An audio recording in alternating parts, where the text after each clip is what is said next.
Rick, apa yang bikin Ustadz jatuh cinta sama Islam? Aku tuh sebenarnya takut banget sama Islam. Bahkan cenderung benci sebenarnya. Awalnya? Iya.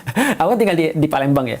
Palembang tuh kayaknya bukan kota yang ramah untuk orang-orang Chinese deh kayaknya. Walaupun banyak orang Chinese di situ.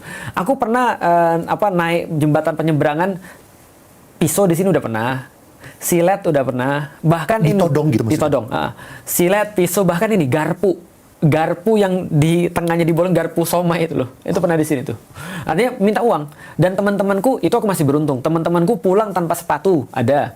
Karena sepatunya Nike Air. Waktu itu keren banget tuh. Gitu kan ya.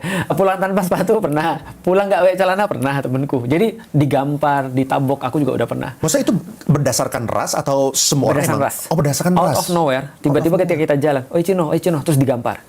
Out of nowhere. Kenapa aku bisa cerita? Karena aku ngalamin. Suatu hari aku pergi ke tempat temanku, namanya Samsul. Samsul ini di depan kamarnya tulisnya begini. Ini kamar Samsul bin Laden. Yang pro Amerika dilarang masuk. Aku bilang, wah gila nih. Aku bilang, ini temanku teroris ya kan. Tapi karena aku harus kerja kelompok sama dia gitu kan ya, dan dia yang punya satu-satu yang punya komputer waktu itu, aku ya udahlah, aku masuk lah. Aku bilang, soal aku nggak apa-apa masuk nih, nggak apa-apa. Di depan itu gimana? Aku kan orang Chinese gitu kan. Oh enggak, Lik, nggak gitu cerita. Dia ceritain, aku bilang, oh ternyata yang dia tulis itu cuma sekedar iseng-iseng doang. Artinya cuma sekedar kayak menandakan bahwa dia tuh kayak paham tentang dunia internasional gitu lah kira-kira. Yang mana kita dulu nggak gitu kan ya. Terus dia jelasin, aku juga bilang, soal kenapa orang-orang Muslim tuh banyak gini-gini segala macam. Dia bilang gini, Lik, kamu lihat wajah Islam yang mana sih sebenarnya? Ini ada Islam tuh ada banyak wajah. Kamu lihat yang mana nih sekarang nih? Karena contoh kayak kita misalnya kayak gini, kita jadi seorang laki-laki, kita punya banyak wajah loh. Wajah kita yang paling pure biasanya istri kita yang tahu. Maka kalau istri kita udah bilang salah kita di sini, biasanya benar. Karena kita selalu pakai topeng di depan orang. Nah, jadi pakai wajah yang lain di depan orang. Kadang-kadang kita pakai wajah ketemu dengan teman bisnis, beda dengan karyawan.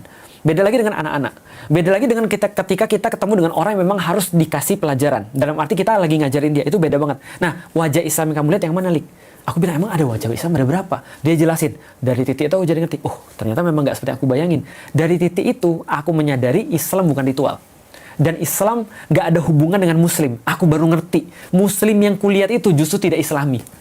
Aku baru ngerti Islam itu adalah way of life. Islam bukan cuma ritual. Dari titik itu aku mau tahu lebih banyak tentang Islam. Karena waktu itu aku memang lagi nyari, apa sih yang menjadi prinsip hidupku, harusnya jalani hidup seperti apa. Setelah aku dapat, oh ternyata Islam benar way of life. Semuanya dijelasin. Yang paling ngena itu adalah waktu itu, ketika aku tanya tentang bagaimana Islam mengatur antara pria dan wanita. Setelah aku lihat, gila, ini agama macam apa? Ngatur pria dan wanita itu benar-benar detail.